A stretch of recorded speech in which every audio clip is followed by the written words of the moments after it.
This is Hidden Killers Live with Tony Brueski, Stacey Cole, and Todd Michaels. Let's move on to another case that continues to garner our curiosity and, of course, headlines, the David Celeste Rivas Hernandez case.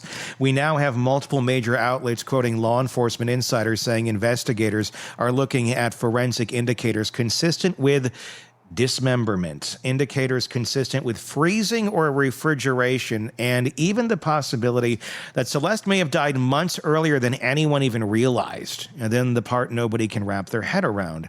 Those same insiders say the person whose car she was found in has not even been interviewed by investigators, not questioned, not sat down, nothing. Combine that with the reporting that investigators believe more than one person may have been involved in concealing her body. You can feel this case shifting from tragedy into something far more orchestrated. That is our backdrop. Jennifer Coffindaffer, retired FBI special agent, is here to help break all of this down and what it actually means from an investigative standpoint. Let's start right there. Why, if true, has no one questioned David? Or is it simply, he said, no, I'm not going to be questioned right now? Yeah, that is your answer. Very early on, he had counsel. We know that because counsel actually said, we're cooperative. That's what the counsel said. We're cooperative. But I don't believe he's ever been questioned, and I don't think the counsel is going to let him be questioned. So that's why he hasn't been questioned. He can say no. So does cooperative mean that you're showing up for questioning, or does cooperative mean we'll answer your questions but we don't have to necessarily give you the answer you're looking for? We can just simply say, no, we'll pass on that opportunity to talk to you. Well, I don't know any defense attorney who has ever said my client is being uncooperative. So this is just kind of the canned speech. Yeah. Look, we're cooperating, we're being, but I don't believe that's truthful at all from what law enforcement considers cooperation. Cooperation of law enforcement is you come in there, you can bring your attorney, and you answer every question asked of you, and you produce samples and anything else we need. So this would not be under the cooperative type defendant. So why then, at this point, do you not have an arrest or something? I mean, you have a body in the back of your truck. I think that might be technically illegal. Would it not? I mean, having a dismembered remains in your vehicle, that's got to violate some law. I would think typical. At the very least, you'd be brought in for something. And again, you don't have to answer the questions, but why have we seen nothing as of yet in terms of any sort of arrest or minor charges or any activity for that matter? Well, I can tell you from my standpoint as an investigator, you want to have all the answers before you ever talk to your suspect, if you can. And in this type of a case where you have the remains that are in such horrible shape, you have an ME that has not given a cause or manner of death, and you're still sorting through what I think is a digital forensic nightmare, because this kid, David, spent his entire life on the computer. I think it's going to be a nightmare for forensics to analyze everything. Plus, you have that Tesla, and we've talked about it a lot. But there's a lot of layers as to what they're going to have. I think no doubt they're going to have GPS, but I don't know what else they will have depending on what he disabled. Why do you think it'll be a nightmare in terms of that? Because I can look at it on the other side and say, wouldn't this be a godsend that everything he does is on record and everything is digital? And if he wrote or did anything about this case, about these events digitally, wouldn't that secure the case even more? Or is it more of a nightmare because it's just probably going to be that much more to go through? It's because of the voluminous nature of all the information. I totally agree with you, Tony. If they can extract, it just depends on how good he was at deleting and covering things up. Typically, a great forensic analyst, which LAPD has, they're going to be able to, find it. But this is the problem. When you have this type of volume, you only have so many people that do this job. And of those people, they've got hundreds of other cases they're looking at. And so that's why all of this is just going to take a long time. Well, and they have to, I'm assuming, go after credit card receipts, things like that, start looking for, where did you pay for this cooler? That we'll get to in a few minutes about the freezing body and things like that. Somebody had to pay for something. That's not necessarily. I mean, if you already got a fridge or a freezer and you got a body, why would you be going to Best Buy and buying a new one? Well, maybe. I'm sorry. No, go ahead. Go ahead. I'm just curious. I mean, I don't have a freezer that could fit a body, but that's just me. I do, and I got 7 bodies in it right now. Shit, I'm talking to someone who's connected with the FBI. No. Hopefully it's just Cornish hen bodies. Yeah, they're bodies, but they're Cornish hens. That box that I think you're going to ask me about that has the freezer, purportedly, that freezer was given as a gift from a fan because the girlfriend loved the particular kind, like the push-up pop or some sort of popsicle, and they wanted to have one in studio for convenience of freezing things. I'm just telling you, at least some of the information out there.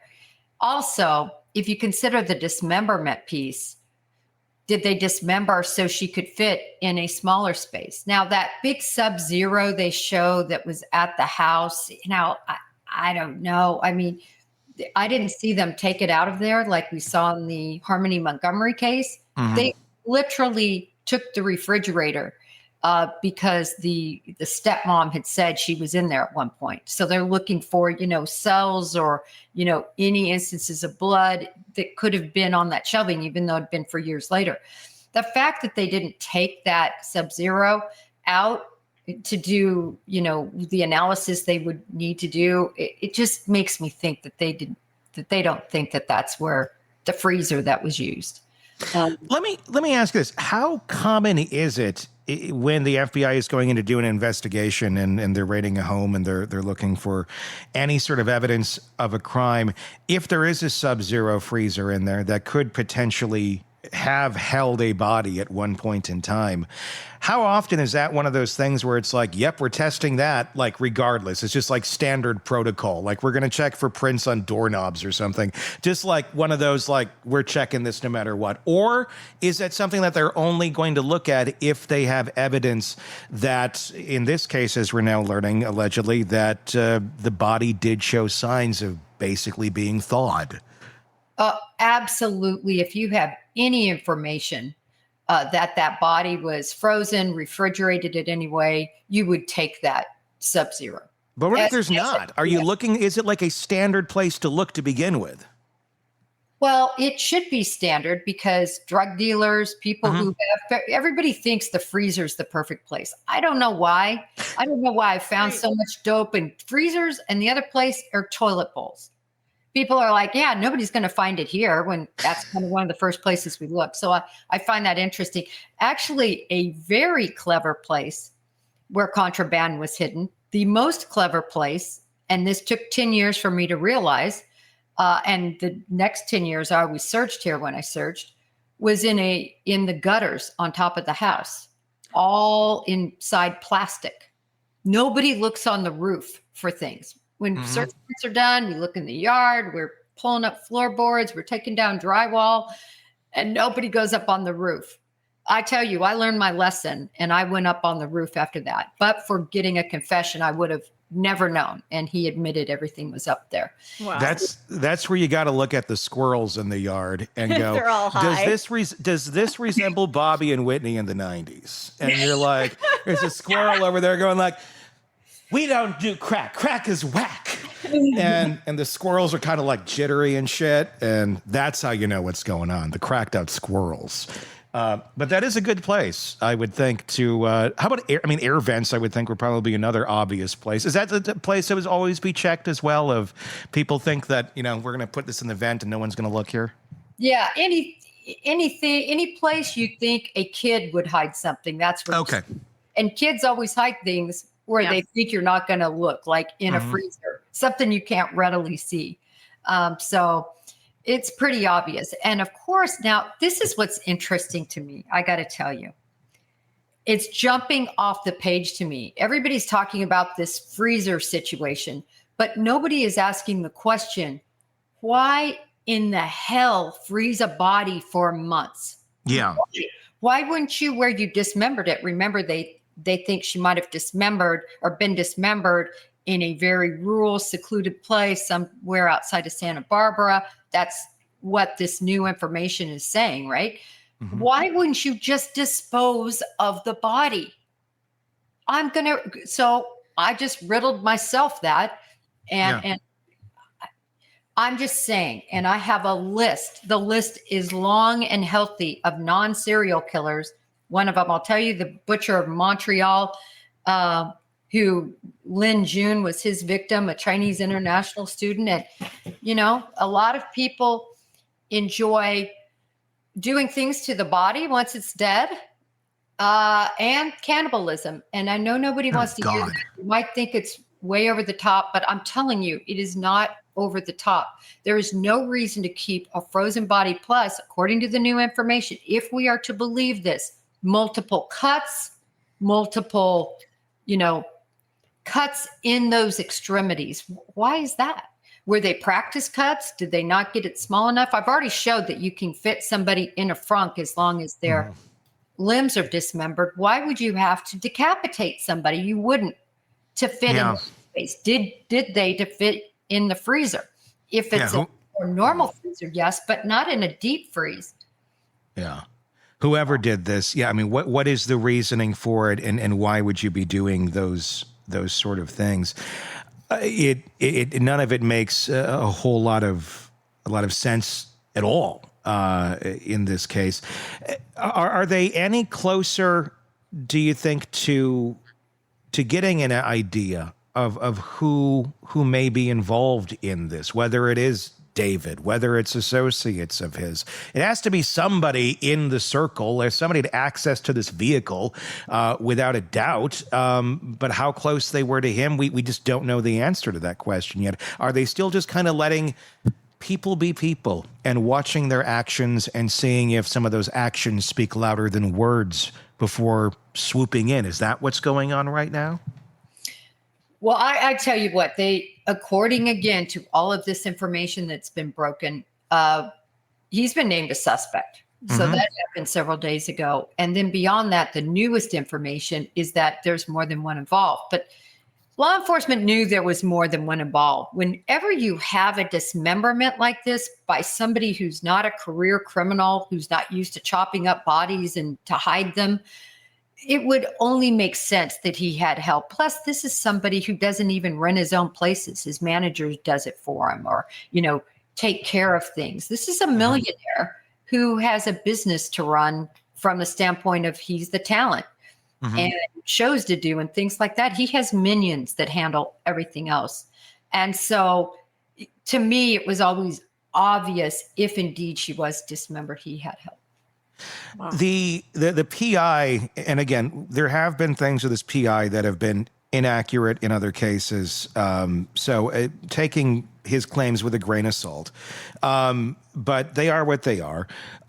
He early on, when he was brought in, made statements to the effect of claiming to have found writings that somehow insinuated very abhorrent things with the body, very disturbing. I forget exact terms, but it was something along those lines of just very disturbing to see somebody have written about this. With the body being in the freezer, with what you alluded to earlier, it does make me wonder, was that some of what was being alluded to? If you're concealing this body, if you're keeping this body, if you're freezing this body, does that allude to something? Or is this, again, really young, dumb people not wanting to be caught with a transient minor on their hands? Because God knows what was going on with her and the people involved. We don't know the answer to that. It could have been predatory. It might not have been. But they were harboring a minor, it seems, for some point in time. was this freak out? What do we do with this body? Well, we can't get rid of it. And in their infinite wisdom or lack thereof, thought, well, let's freeze it until we can figure out what to do so it doesn't smell. I mean, I could see that path of stupidity still involving a chest freezer. I can see that, Tony, for a day or two, maybe even a week. But why is it months, purportedly? And then why do you make the brilliant decision to put it in your car and then to park your car where in the vicinity of your house? When I've seen that before, and I could think of one particular case, it was actually a bank robbery case, and the person would steal vehicles to use in the bank robberies. Mm-hmm. And they kept the vehicles in a location that was a relative location near or a relative's location that they frequented. Why? Because they wanted to keep an eye on it. Mm-hmm. They wanted to know, is anybody going to, is this going to be available for me? Right. And that reminded me of this. Is he posting that vehicle close so he can keep an eye on it? Mm-hmm. What's happening. And then I also wondered, and again, the PI didn't say this. And from what he says, he had video that he reviewed. I don't know how much video, but could people have been going and maintaining it? Do you know what I mean? And I've been trying to figure out if the information is true and she was found partially frozen, somewhat frozen. Still thawing, basically. Right, like a turkey. Everybody's put, as of right now, think of your turkey, in the fridge. Kind of half thawed, kind of half not. That seems to be kind of what they're almost describing. There are Tesla coolers. Obviously, the Yeti is unbelievable. Right. For anybody who doesn't have a Yeti, get one because they're unbelievable. They keep everything cold for weeks. It's crazy. David, are you listening? And then you have dry ice. Could somebody have been, in other words, was everything in that plastic bag that we saw, was there a little Yeti cooler in there? We know it was 70 pounds. That was from the initial reporting. What else could have been in there? I don't know. There's so many questions. Again, don't you look at credit card statements? Did you buy dry ice? I haven't purchased dry ice. Well, I'm sure all of that's being looked at right now. Anticipating the next move here, giving everything that's been reported, the forensics, the timeline, the potential for multiple suspects, the non-cooperation. Jen, what do you think is the next major step here in this case in terms of developments? The next major step is that ME, once the ME probably comes back undetermined, he's got to get that body, which we know we can't even track anymore in their system. That body needs to go to a forensic anthropologist. And they're going to have to dig in on it. Mm-hmm. Stacey, what are we looking at in the comments section for any questions or anything? I just realized we have a ton of comments over here. Mine was not updating. And then all of a sudden I'm like, no I refreshed and boom, there's comments. Yes, there are comments. Why did they not say all of this physical evidence in the autopsy till later, only after the LAPD and coroner office are not on the same page? Wiretaps and scouring the electronic footprint. We haven't heard about the Google searches yet. Those will be wild. And I agree with that. I think Google searches at the end of the day give away all of these criminals that we talk about. Yeah, it's a good point. So with those questions, there were several questions there, but the bottom line is they're really not giving up anything officially. Let's be clear on that. There's very little. We've heard a few statements from law enforcement and at least one statement I've read from the ME's office, which particularly talked about how she was dressed and the identification of the things like that. But we have really had very little information. The information we're getting is source information that has been distributed to various outlets and various individuals. That is really what we're working with right now. Is that being done on purpose, or is that somebody like, okay, I'll give you a secret? No, what that is, and in the Bureau, we did this too. Listen, sources are paid a lot of money. And we had sources from within every aspect of every part of society. And when you go to that source and they have information, you pay for it. Some are on the rolls like salaried, but Sure. sometimes you just pay individually. And you bet you these media outlets that have been in LA for years have developed sources. And listen, cops don't make much, FBI agents don't make much. And for them to have that source of money is something that they don't mind. Wow. Kind of, yeah. So is that, why would they, as of this point, because we're hearing that inside the way that we just described of how these leaks are coming out, that he is being looked at as a suspect, but we don't have an official release saying that David is a suspect, at least on the record as of right now, other than from internal sources. Why not come up with a press conference and say this, or is that not needed at this moment in time?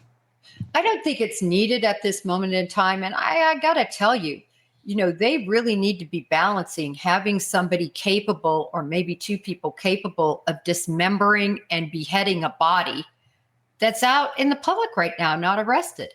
So they should be putting, it's not like the Suzanne Morphew case where that was very specifically a murder of his wife, if he again did it, because, she was having an affair and, very targeted. Yeah. This really is something. And it makes you wonder, if we believe what the PI said, that they had other plans too that were horrific, jaw-dropping, would take your breath away, or however he wrote it. He wrote it very dynamically. Yeah. You wonder who else is on their list. Are there any other minors in his circle? I mean, nobody's asking these questions, but I'm thinking about it. Yeah, I mean, is it this or is it that? I mean, and it's scary to think about it the way you're thinking about it, but it's very much a real possibility. We see so many cases where you start going, oh my God, like, is this really Odinism? In cases like that where it's like, wow, there are people that are capable of thinking these sorts of ways, that are operating in these sorts of ways. And then you start we're all kind of shocked by it. That's a very real possibility. I do think the other very real possibility is this is a bunch of very stupid young people that thought that they were making the right choices at that moment in time, and it's ended up looking like this cornucopia of insanity. I don't know. I'm leaning, I think, a little more towards your direction, though, Jen, than I am. Initially, you and I were on the same page of that. Maybe it was an OD.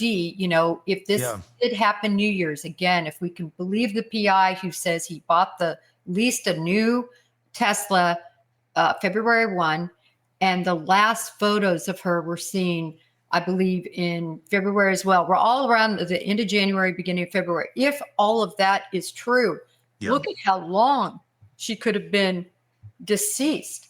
And why do you keep a body?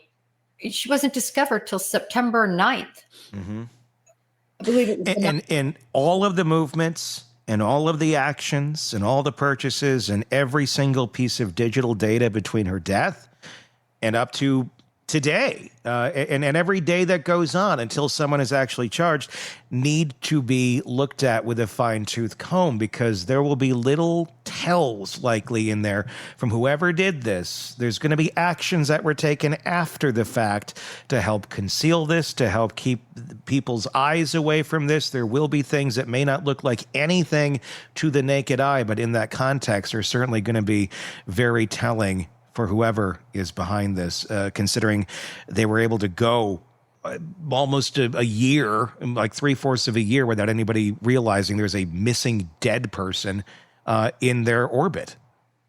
Yeah, and I still ask the question, if this was something that was truly just a crime of passion, something, why keep that evidence around you in your car? And that's the piece that makes it all seem so very, very dark. It's either stupidity or ritual. It seems to be like one of the two. One of the people in our comment section, Mr. Man 67, this sounds like the disjointed thinking of junkies. It's a good point too. But we don't know right now. I mean, if there's a lot of drug use going on here, who knows? That does. Yeah. What's your thoughts on that? Well, we know he wrote about that in the lyrics from Romantic Homicide and the lyrics from Celeste. That's all he talks about is being high. And if we could just be high forever, if I could just buy that time to be high, and how great it is. And then if you look at the day after that car was dropped, July 29th, if indeed that's the day it was dropped, according to the PI, if you look at that next day, and I've posted this footage, I mean, he is high as a kite, like his eyes, barely make any sense. He's a hot wreck.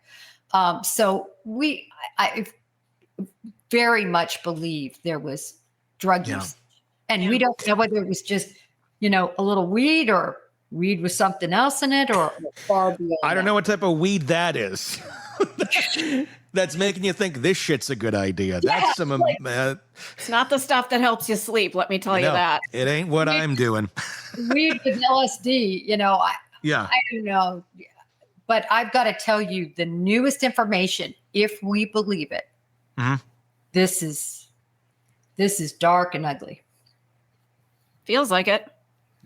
No, it is. It gets darker and uglier by the day. We'll keep watching it. Give us your thoughts in the comments section on this case on YouTube. Just search Hidden Killers with Tony Brueski if you're listening to this on the podcast platform, so you can weigh in as well. And do hit subscribe as well. Jennifer Coffindaffer, retired FBI special agent, as always, thank you so much for being on and giving us your insight into these cases, as always. And for Todd and Stacy, I'm Tony Brueski. We'll talk again real soon. Want more on this case and others? Then press subscribe now and don't miss a moment of true crime coverage from Tony Brueski and the Hidden Killers podcast.